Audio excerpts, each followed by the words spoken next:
여러분, 우리가 창세기 3장을 읽고 있노라면 마치 하나님의 외치심을 듣는 것 같은 느낌을 느낍니다. 하나님께서 소리 지르시는 것 같은 그런 느낌을 느낀단 말입니다. 무슨 소리입니까? 살아라! 죽지 말아라! 살아라! 하는 그런 하나님의 외치심을 듣는 것 같은 그런 느낌을 느끼게 됩니다. 여러분이 창세기 3장은 하나님께서 범죄한 인류를 어떻게 취급하시는지에 대한 그러한 놀라운 기록이 여기에 있는 것입니다.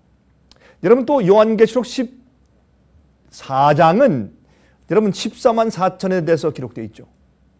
근데 그 14만 4천을 주님께서 인치시는 그 시기에 대해서 말씀을 하고 있는 요한계시록 7장 말입니다. 요한계시록 7장을 또 읽고 있노라면 또 하나님의 외치시는 음성을 듣는 듯한 그런 느낌을 느낍니다.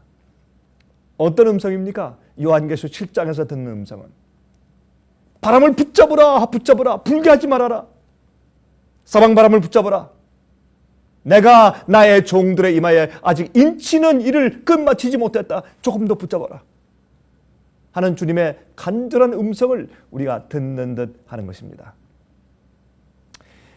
여러분, 아담이 아내 이름을 하와라고 불렀습니다. 그렇죠? 아담이 그 아내 이름을 하와라고 불렀습니다. 왜 하와라고 불렀습니까? 하와의 뜻은 산자의 어미란 뜻입니다. 여러분, 이 아담이 자기 아내의 이름을 산자의 어미 하와라고 부른 데는, 그렇게 이름을 붙인 데는 정말 놀라운 의미가 들어있고 우리 마음 가운데 깊은 감동을 주는 그런 이야기가 아닐 수가 없는 것입니다. 자, 우리 좀 한번 질문을 해보십시다. 아담이 자기 아내를 하와라고 이름한 그 시기가 아담과 해와가 범죄하기 이전입니까? 범죄한 후입니까? 아담이 자기 부인을 하와라고 이름한 것이 선악과를 따먹고 범죄하기 전에 이미 한 것입니까? 아니면 범죄한 후에 아내 이름을 하와라고 붙인 것입니까? 자, 우리 그것을 좀 성경을 펴서 좀 읽어보도록 하겠습니다. 창세기 3장입니다. 창세기 3장 20절과 21절에 있는 말씀을 제가 좀 읽어보도록 하겠습니다. 창세기 3장 20절과 21절입니다. 아담이 그 아내를 하와라 이름하였으니 그는 모든 산자의 어미가 됨이더라. 여호와 하나님이 아담과 그 아내를 위하여 가죽옷을 지어 입히시니라. 여기 보니까 여러분, 그러면 가죽옷을 지어 입히실 때는 범죄한 후입니까? 범죄하기 전입니까? 범죄한 후죠. 그들이 범죄한 이후에 그들이 두려워서, 죽을 것이 두려워서 도망쳤습니다. 그들이 죄책감 때문에 하나님 앞에 나가 서 있을 수가 없었습니다. 하나님께서 그들을 부르셨습니다. 아담아, 아담아, 내가 어디 있느냐? 내가 따먹지 말라고 하는 선악과를 따먹었느냐? 왜 나에게 도망치느냐? 여러분, 범죄한 이후입니다. 하나님께서 이제 뱀에게 저주하시고, 그렇죠? 이 땅이 가시와 엉겅퀴를 낼 것이라고 말씀하시고, 아담은 평생도록 땀을 흘려야 먹을 것이라고 그렇게 말씀하시고, 또한 해와는 말이죠, 해산하는 고통이 있을 것이라고 말씀하시고, 그런 말씀을 다 하신 다음에 그 다음에 아담이 아내의 이름을 하와라고 부른 것입니다. 그래서 이제 범죄한 이후에 그렇게 이름을 붙인 것이죠. 왜 이것이 의미가 있습니까? 깊은 의미가 있죠. 이것은 믿음을 말하는 것입니다. 이것은 구속의 계획을 말하는 것입니다. 하나님께서 우리 인류를 살리시는 그 얘기를 말하는 것입니다. 먼저 여기 말씀을 좀 우리가 이해해 보도록 하십시다. 여기에 창세기 3장 21절에 말씀하기를 여호와 하나님이 아담과 그 아내를 위하여 가죽옷을 지어 입히시니라. 가죽옷이 뭐 어디에 다른데 이미 준비되어 있었기 때문에 어디에서 뭐 가져다가 아니면 옷장 속에서 가져다가 입혔다, 그 뜻이 아니죠. 무슨 뜻입니까? 하나님께서 가죽옷을 지어서 입히시니라. 가죽옷을 만드시기 위해서는 동물이 죽어야 합니다. 이것은 분명히 어린 양의 가죽옷이었겠죠. 오 메시아 예수님의 죽으심을 상징하는 어린 양의 죽음, 유월절 양의 죽음 말입니다. 그래서 하나님께서 양을 대신 죽여서 아담과 해와를 위해서 가죽옷을 입히셨다. 지어 입히시니라. 동물이 죽었고 가죽을 벗겼고 주님께서 그것을 옷을 만드셔서 아담과 하와에게 입히셨다. 그 말입니다. 그 경험을 한 다음에 아담이 어떻게 했습니까? 지금 자기 부인에게 돌아서서 여보 이제 우리 살았어. 우리가 이제 죽는 줄 알았는데 우리가 살았어. 이제 당신의 이름은 하와요. 당신의 이름은 산자의 어미요. 이제 당신에게서 태어나는 모든 사람들은 영원히 살 수 있는 생명의 가능성, 그 기회를 가지고 태어나는 것이요. 여보, 우리 이제 살았어. 참 감동적인 얘기를 우리의 짧은 말씀 가운데서 연상할 수가 있는 것입니다. 저는 이 사실을 제가 얘기하면서 이렇게 제가 추측해 봅니다. 여러분, 아담과 해와가 범죄한 다음에 그다음에 하나님께서 그들에게 가죽옷을 지어서 입히실 때 그 장면을 저는 이렇게 한번 연상해 봅니다. 이제 아담과 해와가 떨면서 하나님 앞에 서 있습니다. 하나님께서 아주 정말 엄중한 말씀을 하십니다. 아담아, 네, 저 뒤에 있는 양 두 마리를 보느냐? 뒤를 돌아보니까 정말 이 양 두 마리가, 어린 양 두 마리가 아주 예쁘게 뛰어놀고 있습니다. 여러분, 그들은 아마 아담과 해와의 아마 애완동물이었겠죠? 빨리 불러라. 그래서 아담이 하고 불렀습니다. 그러니까 여러분, 이 양들이 뛰어오는 그 모습을 본 적 있습니까? 여러분, 양은 개처럼 뛰지 못합니다. 말처럼 뛰지 못합니다. 이 다리가 짧죠? 정말 우습게 뒤뚱거리면서 뛰어옵니다. 한 마리는 아담의 품속에, 한 마리는 해와의 품속에 들어갔습니다. 그때 아담과 해와가 그들을 쓰다듬으면서 참 미안하다. 참 내가 너희를 더 이상 볼 수 있을지 잘 모르겠다. 이제 그렇게 하는데 하나님께서 엄중하게 말씀하십니다. 아담아, 너 저기에 있는 돌을 보느냐? 예, 그렇습니다. 그 당시 돌은 다 보석이었겠죠? 그 큰 돌 2개만 좀 가져오너라. 가져왔습니다. 그 둘을 서로 이렇게 부딪혀 보아라. 부딪혔습니다. 깨어졌습니다. 그 아주 뾰족하게 된 돌을 들라고 하십니다. 그 돌을 가지고 그 양의 머리를 쳐라. 하나님, 어떻게 양을 칩니까? 어떻게 하는 것입니까? 쳐라. 주의 명령이니까 할 수 없이 양의 머리를 향해서 때립니다. 더 세게 때립니다. 더 세게 때렸습니다.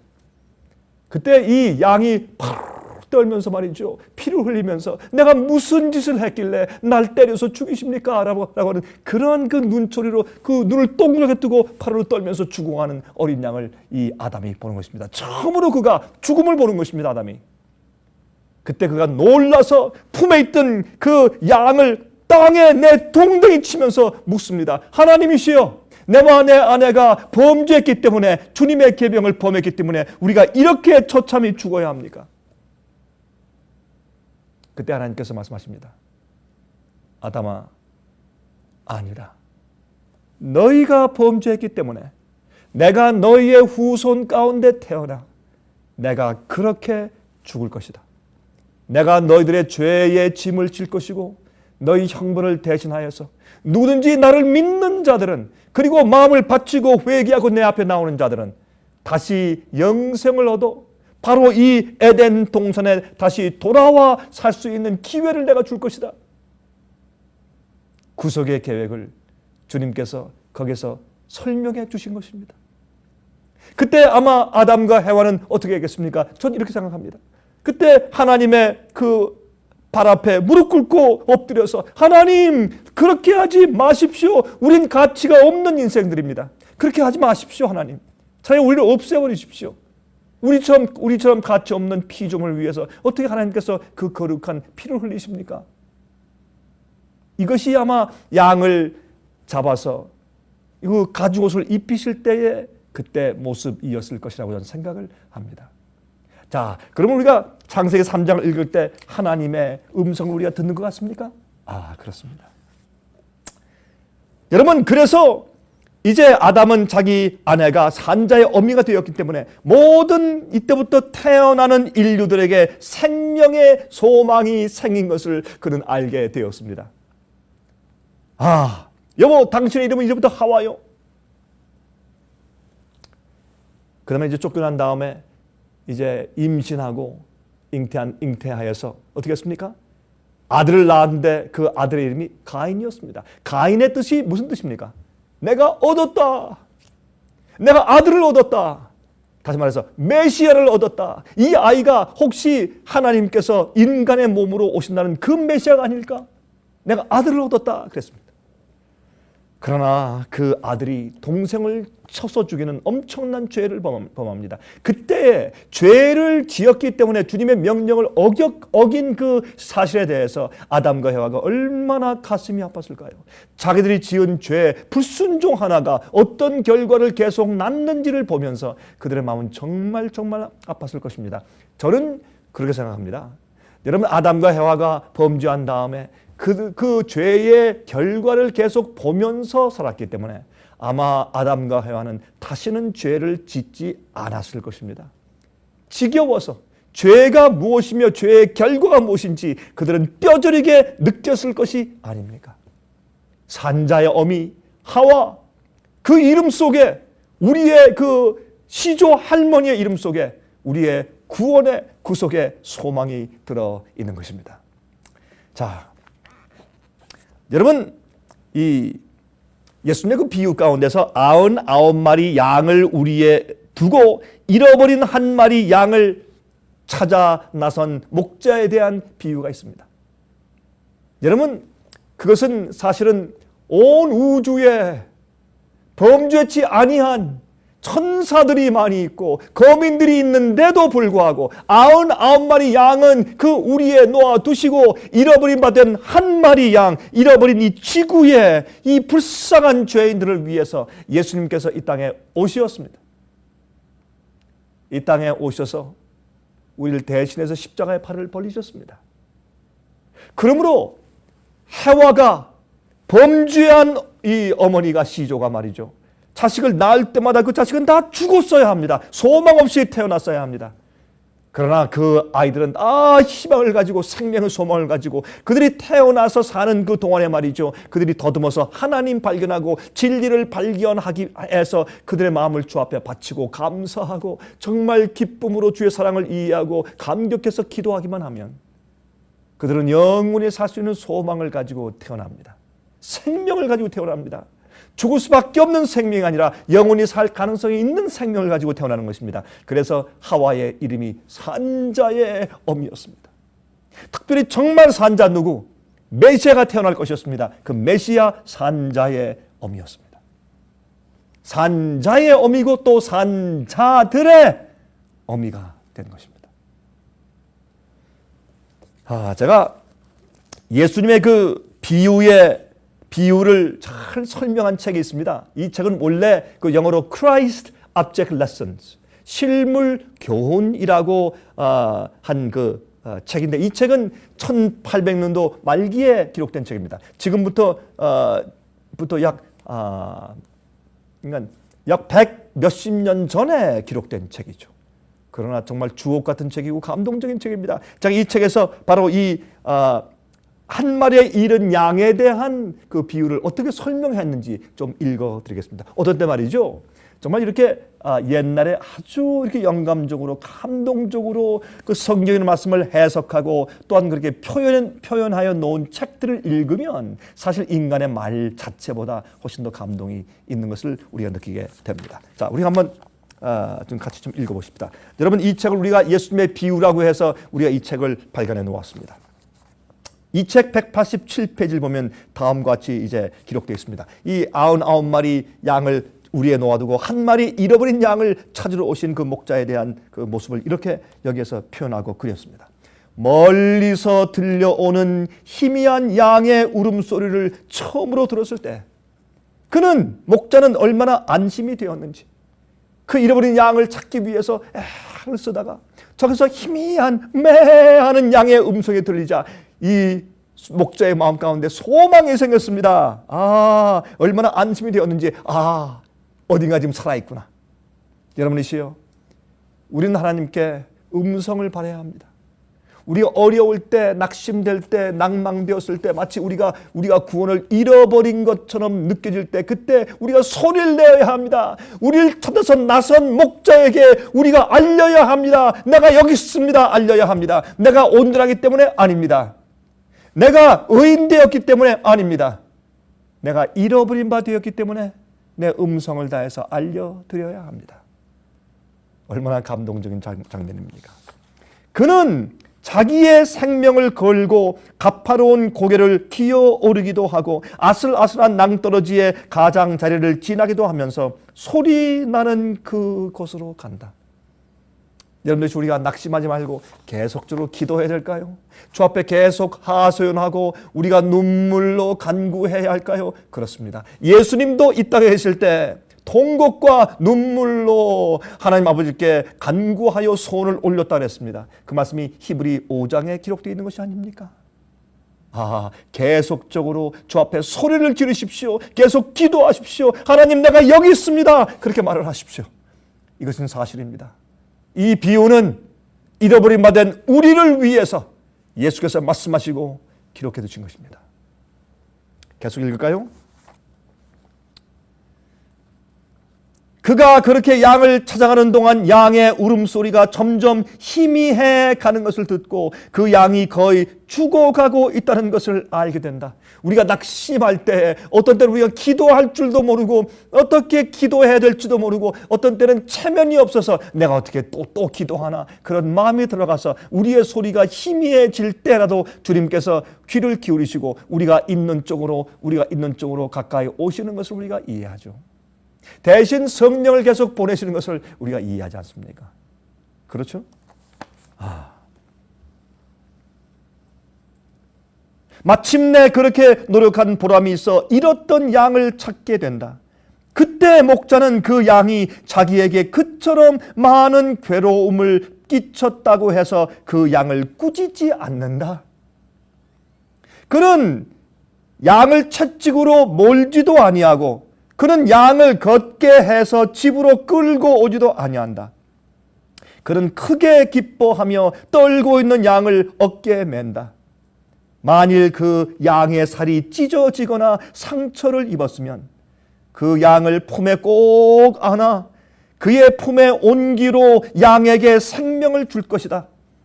그리고는 수고가 헛되지 않았다는 흐뭇한 마음을 가지고 그 양을 우리로 메고 간다. 여러분, 이것이 얼마나 감동적인 목자에 대한 설명입니까? 여러분, 정말 양을 어깨에 메고 가는 그 목자처럼 예수님은 우리에게 그렇게 다가오셨습니다. 우리를 데리고 잃어버린 우리로 하늘 본향으로 우리의 시조가 잃어버린 에덴 동산으로 우리를 메고 가시는 것입니다. 여러분이시여, 용기를 가지십시오. 복음 속에는, 구원의 계획 속에는 우리 모두가 다시 본향으로 돌아가야 한다는 목적이 들어있습니다. 계속 읽읍시다. 그러고는 수고가 헛되지 않았다는 흐뭇한 마음을 가지고 그 양을 우리로 메고 간다. 감사하게도 이 비유에는 목자가 양을 찾지 못하고 섭섭한 마음으로 돌아갔다는 말이 없다. 이 비유에는 실패했다는 말이 없고 오직 성공했다는 말과 그 양을 찾아 몹시 기뻐했다는 말만이다.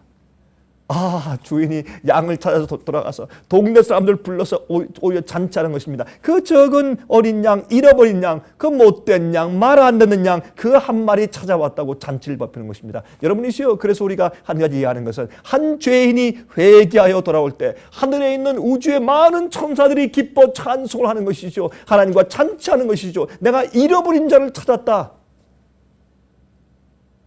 그렇지 않습니까? 자, 우리가 성경 말씀을 읽을 때, 예수님의 비유를 읽을 때 우리가 예수님의 마음을 알게 되고 주님께서 우리를 향하신 주님의 뜻을 알게 되고 주님의 음성을 듣는 것 같지 않습니까? 그래서 성령을 통해서 우리를 위해서 성경을 기록하여 두신 것입니다. 얼마나 감사합니까? 얼마나 감사합니까? 이 비유 속에는 하나님의 우리에서 벗어난 양이 비록 한 마리일지라도 못 본 채 하여 버려두거나 방임하지 않는다는 하나님의 보증이 있다.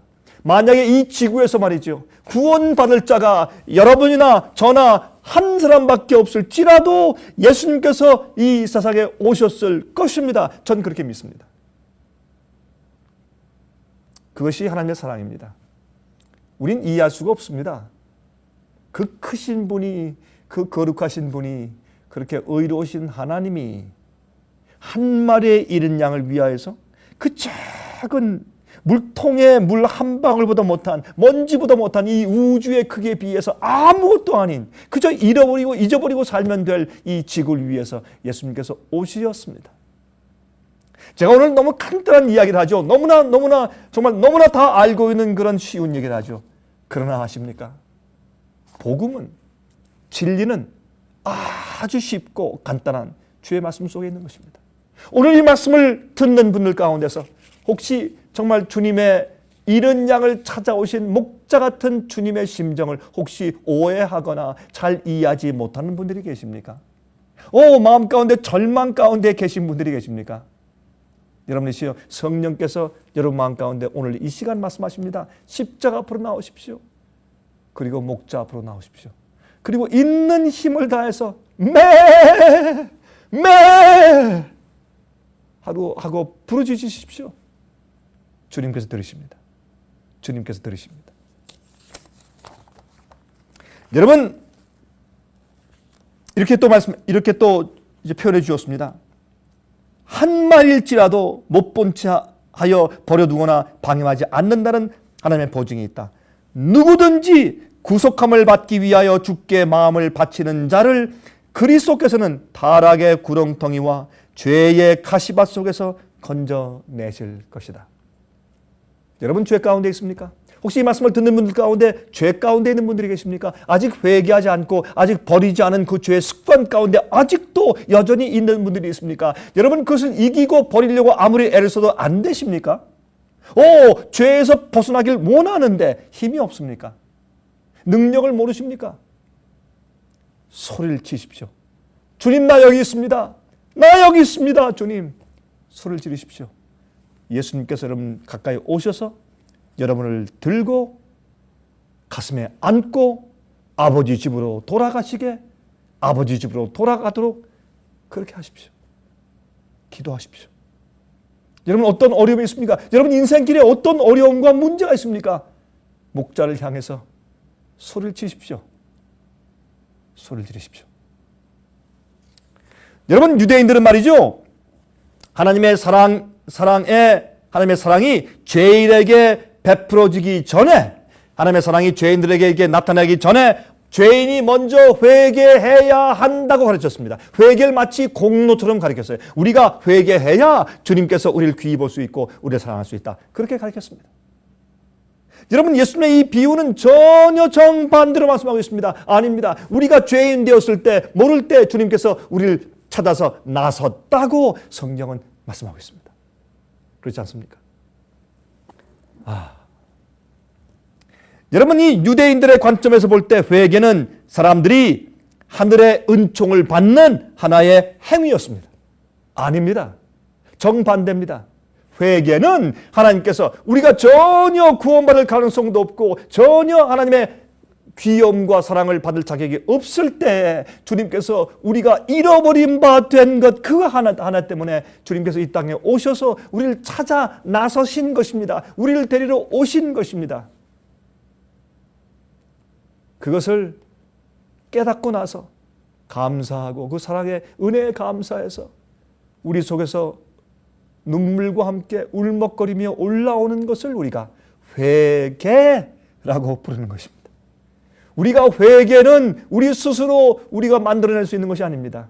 회개는 우리 속에서 우리 스스로 만들어내는 작품이 아닙니다. 회개는 하나님의 사랑과 은혜를 우리가 보고 나서 너무 고맙고 감사해서 우리 속에서 우러나오는 반응이 회개입니다. 여러분이시여, 여러분은 예수님을 아십니까?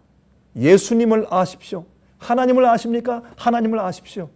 그러면 여러분 속에서 회개가 올라옵니다. 그 회개는 여러분의 영혼을 깨끗하고 정결하게 씻습니다. 왜요? 죄에 대한 후회가 생기고 부끄러움이 생기고 죄송한 마음이 너무너무 많이 마음 가운데 생기기 때문에 그렇습니다. 회개는 우리가 주님의 사랑을 받기 위해서 하는 것이 아니라 회개는 주께서 우리를 사랑하셨기 때문에 우리 속에서 생기는 것이 회개인 것입니다. 여러분, 구원은 우리가 하나님을 찾아감으로 얻는 것이 아니라 하나님께서 우리를 찾아오심으로 얻게 되는 것이 구원입니다. 그렇지 않습니까? 여러분, 로마서 3장 11절 11절 보면 깨닫는 사람도 없고 하나님을 찾는 사람도 없고 다 곁길로 나갔다고 말씀을 했습니다. 다 곁길로 나갔습니다. 주님께서 아십니다. 잃어버린 양 같은 우리가 찾아올 수 없는 것을 아시기 때문에 주님께서 이 세상에 우리를 데리러 오셨습니다. 여러분, 이 성경은 왜 우리에게 주셨습니까? 성경은 주님께서 우리에게 당신을 알게 하시기 위해서 계시해서 주신 말씀입니다. 우리가 쓴 것이 아닙니다. 주님께서 우리에게 주셨습니다. 당신께서 우리에게 오셨습니다. 그렇죠? 너무나 쉽고 다 아는 얘기죠. 그러나 다시 한번 우리 상기해 보는 것이 얼마나 중요한지 모르겠습니다. 여러분, 하나님이 우리를 사랑하시도록 하기 위하여 우리가 회개하는 것이 아니라 우리로 회개하도록 하시기 위해서 하나님께서 당신의 사랑을 우리에게 나타내 주십니다. 그렇죠? 하나님께서 우리를 사랑하시도록 만들기 위해서 회개를 바치는 것이 아니라 하나님께서 우리를 회개토록 하시기 위해서 당신의 사랑을 우리에게 보여주신단 말입니다. 여러분, 그러므로 우리 그리스도인 생활에서 우리 생활이 정말 그리스도인답게 믿음으로 올바로 살고 죄의 유혹을 이기고 마귀를 승리하고 우리 죄의 본성을 이기고 정말 주님의 사랑에 반응하는 올바른 생활을 살기 위해서 우리가 어떻게 해야 될까요? 하나님께서 여러분과 저를 위해서 무엇을 하셨는지에 대해서 자꾸 연구해야 합니다. 자꾸 들어야 합니다. 자꾸 보아야 합니다. 자꾸 읽고 명상해야 합니다. 그것이 우리의 소망입니다. 그러므로 하나님 아버지와 그의 보내신 자 예수 그리스도를 아는 것이 곧 영생이라고 예수님께서 말씀을 하셨지 않습니까? 아는 것이 영생입니다. 무엇을 아는 것이요? 예수를 아는 것이 영생입니다. 그냥 안다는 것은 말이죠, 그냥 적당히 아는 것이 아닙니다. 정말 이 말씀에 기록된 대로 하나님을 올바로 우리가 알고 경험하게 되는 것을 말하는 것입니다. 두려움으로 도망가고 있는 아담과 해와를 불러 세우시고 양을 잡아서 가죽옷을 지어서 입히셨습니다. 그래서 아담이 아내의 이름을 하와라, 산자의 어미라, 이젠 희망이 있다, 당신은 생명을 가진 자들의 어미라고 그렇게 이름을 부른 것입니다. 속절없는 인간들이 이제는 생명의 소망을 얻게 되었습니다. 아브라함이 바랄 수 없는 중에 바라고 믿었다고 했습니다. 그것이 믿음이죠. 여러분과 제가 그런 믿음을 갖게 되는 것입니다. 이것이 제사 드리는 일에서 이를 통해서 주신 하나님의 계시인 것을 우리가 아는 것입니다. 여러분, 로마서 5장 5절부터 11절입니다. 그리고 19절부터 21절입니다. 로마서 5장 5절부터 11절 또 19절부터 21절에 다음과 같이 말씀했습니다. 소망이 부끄럽게 아니함은 우리에게 주신 성령으로 말미암아 하나님의 사랑이 우리 마음에 부은 바 됨이니. 성령께서 우리 마음 가운데 하나님의 사랑을 부어서 깨닫게 하시니 우리 마음 가운데 소망이 부끄럽잖아요. 우리가 소망이 생겨요. 우리가 아직 연약할 때 기약대로 그리스도께서 경건치 않은 자를 위하여 죽으셨도다. 의인을 위하여 죽는 자가 쉽지 않고 선인을 위하여 용감히 죽는 자가 혹 있거니와 우리가 아직 죄인 되었을 때에 그리스도께서 우리를 위하여 죽으심으로 하나님께서 우리에게 대한 자기의 사랑을 확증하셨느니라. 주님의 사랑을 어떻게 확증했다고요? 우리가 주님을 찾을 때요? 아닙니다. 우리가 의인 되었을 때? 아닙니다. 우리가 죄인 되었을 때, 알지도 못할 때 주님께서 우리를 찾으러 오셨단 말입니다. 그러면 이제 우리가 그 피를 인하여 의롭다 하심을 얻었은즉 더욱 그로 말미암아 진노하심에서 구원을 얻을 것이니 곧 우리가 원수 되었을 때 그 아들의 죽으심으로 말미암아 하나님으로 더불어 화목되었은즉 화목된 자로서는 더욱 그의 살으심을 인하여 구원을 얻을 것이니라 그랬습니다. 우리가 이런 사랑을 받고 너무 고마운 사랑을 받아서 구원받았으면 이제부터 어떻게 해요? 주님의 뜻대로 살고 싶은 마음이 간절하지 않겠습니까?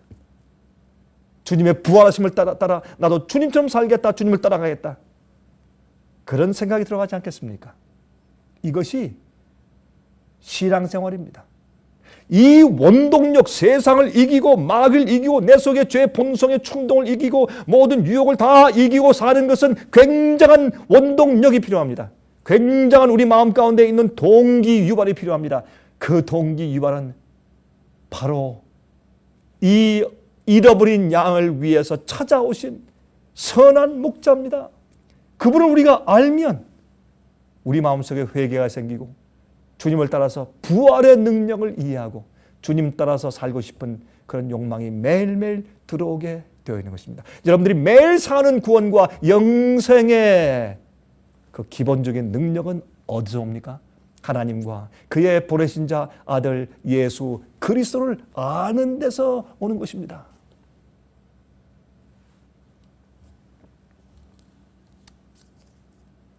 이뿐 아니라 이제 우리로 화목을 얻게 하신 우리 주 예수 그리스도로 말미암아 하나님 안에서 또한 즐거워하느니라.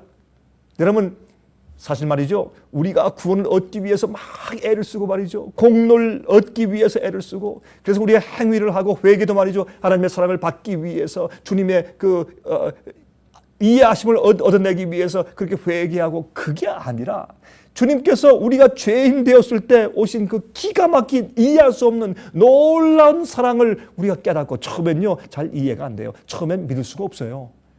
그러나 보고 또 보고 듣고 아무리 봐도 진실이고, 그래서 하나님의 사랑과 은혜를 우리가 이해하게 될 때, 그때 우리가 살게 돼요. 그때 우리 마음 가운데 큰 동기 유발이 생기고, 그때 우리 마음속에 주님 위해서 살고 싶은 헌신이 생겨요. 매일매일 회개가 올라와요. 잘못했을 때 주여 죄송해요, 잘못했습니다, 주님 내가 또 왜 이런지 모르겠습니다. 여러분 그것은 사랑에 대한 우리의 반응입니다. 그것은 내 의무로 그런 일을 하는 것이 아니죠.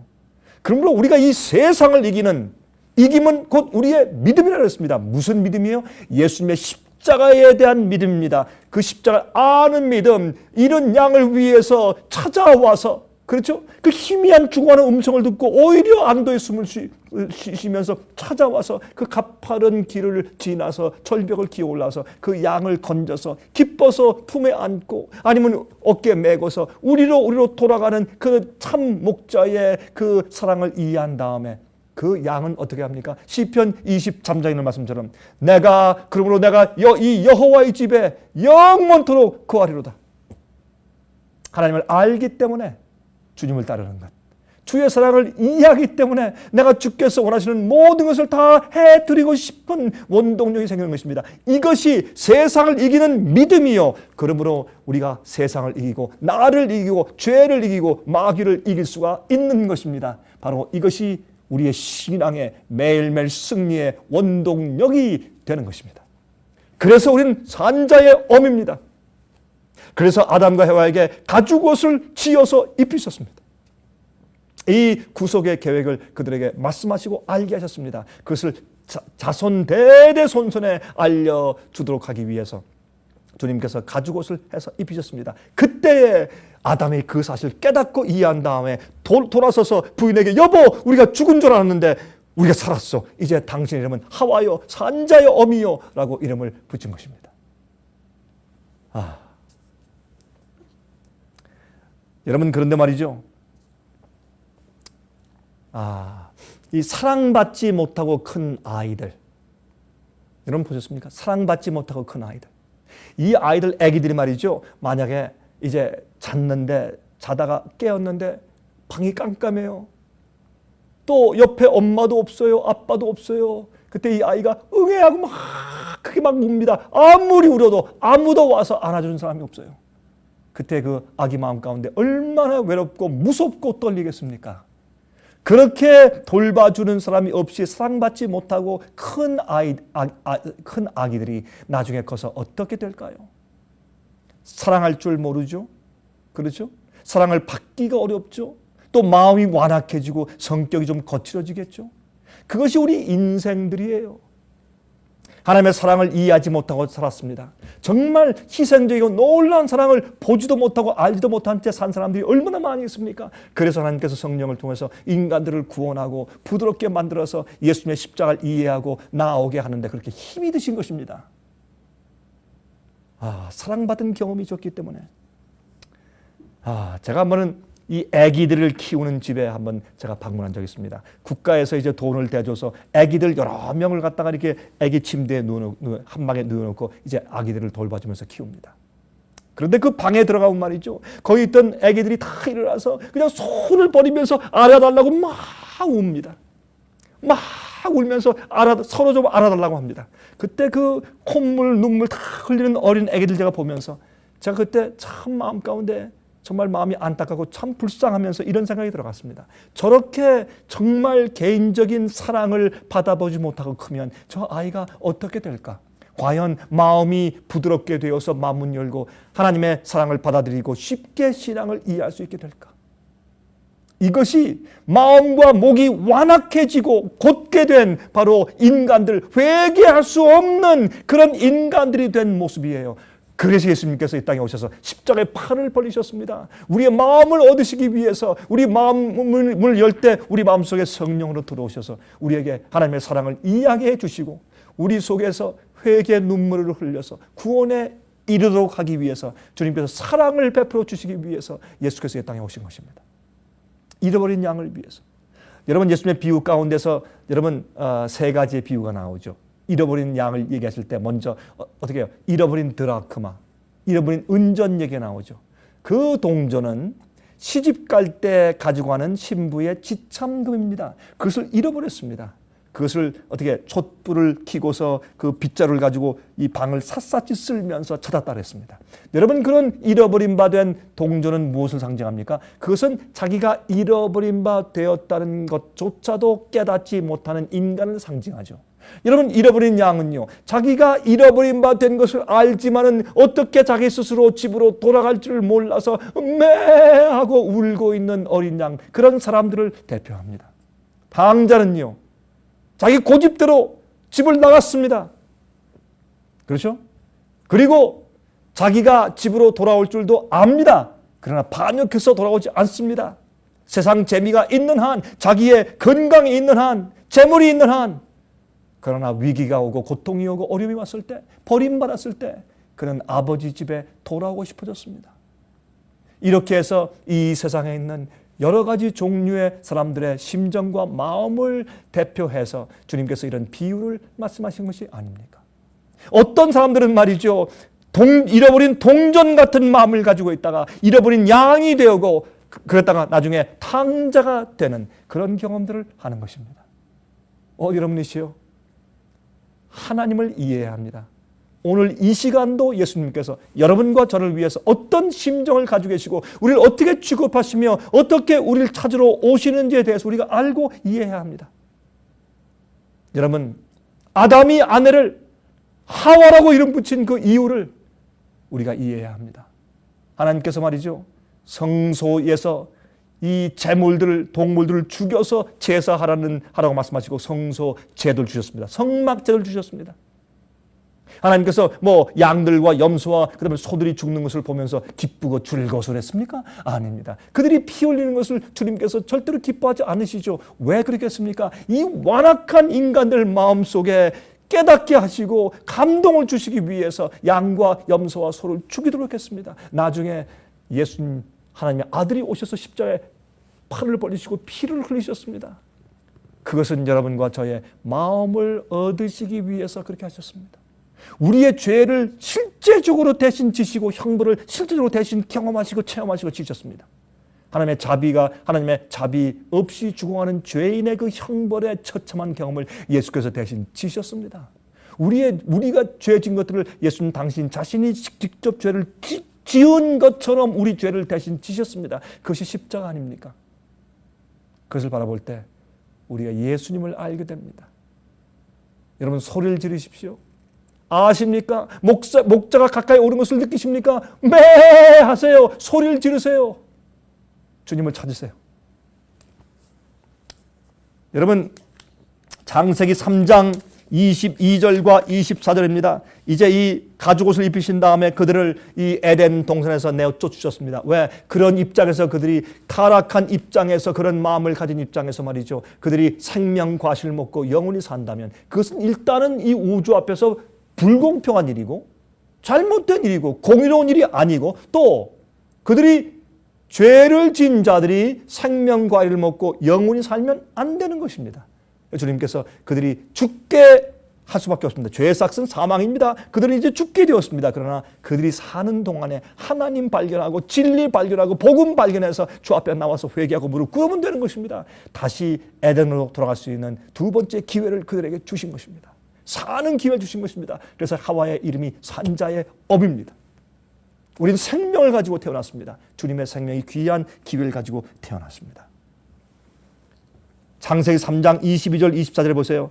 여호와 하나님이 가라사대 보라 이 사람이 선악을 아는 일에 우리 중 하나같이 되었으니 그가 그 손을 들어 생명나무 실과도 따먹고 영생할까 하노라 하시고 여호와 하나님이 에덴 동산에서 그 사람을 내어 보내어 그의 근본된 토지를 갈게 하시니라. 이같이 하나님이 그 사람을 쫓아내시고 에덴 동산 동편에 그룹들과 두루 도는 화염검을 두어 생명나무의 길을 지키게 하시니라 그랬습니다. 여러분 저는 이 말씀을 읽을 때 처음엔 말이죠. 하나님께서 큰 드시고 나가 다시는 오지 마 이렇게 하시는 것 같은 그런 느낌을 느꼈지만은 그러나 제가 이 말씀을 읽고 또 읽으면서 그런 의미가 전혀 아닌 것을 깨닫게 되었습니다. 흔히들 말이죠. 여러분 이 기독교회의 이 미술가들이 이 장면을 그릴 때 천사가 불칼을 들고서 나가 다신 돌아오지 마 하는 아주 무서운 그런 얼굴 가지고 있는 그 모습을 그림을 그립니다. 저는 그렇게 생각하지 않습니다. 저는 생각할 때 이 모습은 좀 잘못된 깨달음이라고 생각을 합니다. 이제 죄인들이 에덴 동산에 들어오지 못하죠. 생명과를 따먹으면 안 되죠.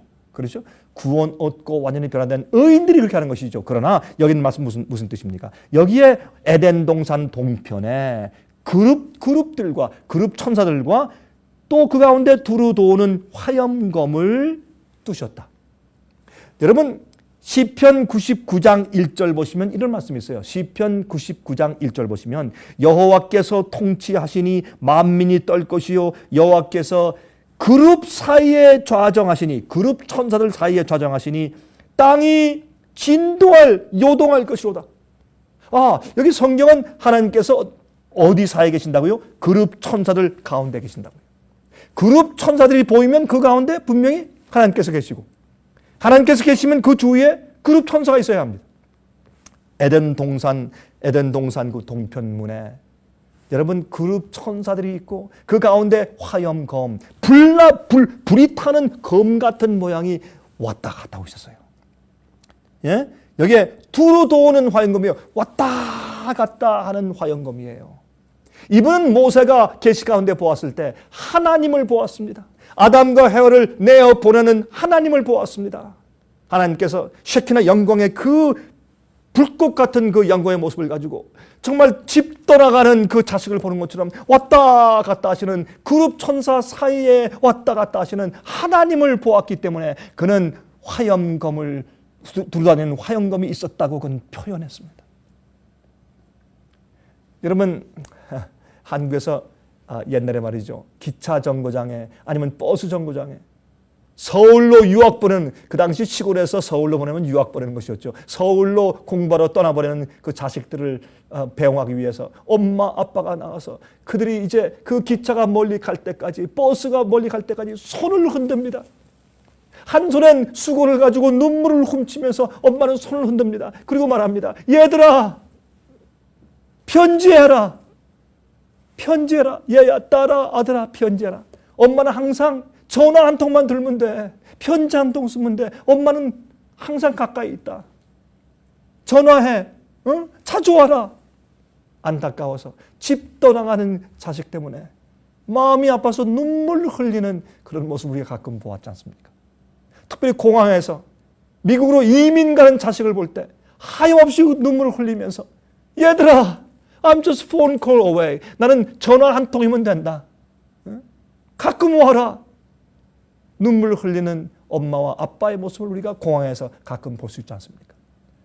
여러분, 에덴 동산을 떠나가는 아담과 해를 보면서 안타까워 하시면서 왔다 갔다 하시는, 내가 너희를 구원해서 다시 이 에덴 동산으로 데려오는 계획이 내 마음 가운데 있다. 그게 복음이야. 복음이야. 내가 너희를 다시 이곳으로 되돌려오겠다. 데려오겠다. 내가 약속한다. 그러한 하나님의 음성을 우리가 듣는 듯 하지 않습니까? 여러분 아십니까? 그런데 그 여호와 하나님은 어제와 오늘과 내일이 동일하신 분이십니다. 하나님은 변치 않으신 분입니다. 만약에 그 에덴 동산 동편문에서 아담과 해와의 뒷모습 보시면서 그렇게 하신 하나님이시라면 오늘 이 시간 여러분과 저를 향해서 똑같은 모습을 가지고 그렇게 하시고 있다는 사실을 우리가 알게 됩니다. 믿음을 가지십시오. 그리고 주님의 손을 붙드십시오. 여러분, 그 목자가 여러분을 찾아 나섰습니다. 아담과 해와가 에덴 동산을 떠나가는 모습을 지켜본 하나님께서 그렇게 그들에 대해서 안타까운 마음으로 이렇게 행동하셨다면 두루 도는 검처럼 왔다 갔다 안절부절 못하셨다면 그 똑같은 하나님께서 오늘 여러분과 저를 위해서 그러한 모습으로 다가오시지 않겠습니까? 신뢰하십시오. 그리고 믿으십시오. 주님 속히 오십니다. 예수님께서 하늘에서만 오시는 것이 아니라 주님께서 우리 곁에 오셔서 성령을 통해서 감동하시고 우리를 구원하실 것입니다. 우리는 생명이 있습니다. 소망이 있습니다. 우리는 산자의 어미의 후손들이기 때문에 그렇습니다. 우리 잠깐 머리 숙이고 기도하겠습니다. 자비하신 하늘에 계신 아버지시여, 감사합니다. 우리를 향한 그 놀라운 은혜와 사랑을 바라볼 때, 이해할 때마다 우리가 주 앞에 나가서 주님 따라 주께서 원하시는 대로만 살고 싶은 그런 소원이 참 우리 속에서 풀리듯이 일어나게 됩니다. 그리고 영원한 세계로 가고 싶은 그런 소원과 또한 정말 하나님의 명예와 영광만 드러내고 싶은 우리의 삶을 우리 자신 위해 살지 않고 우리 위해 돌아가신 예수님을 위해서 살고 싶은 소원이 우리 마음 가운데서 용솟음칩니다. 주님이시여 저희를 도와주시옵소서. 저를 축복하여 주시옵소서. 매일매일 주님의 이른 양을 찾아 나선 참 목자 같은 모습을 매일 깨닫게 해 주시옵소서. 예수 그리스도의 거룩하신 이름만 의지하여 간절하게 기도합니다. 아멘.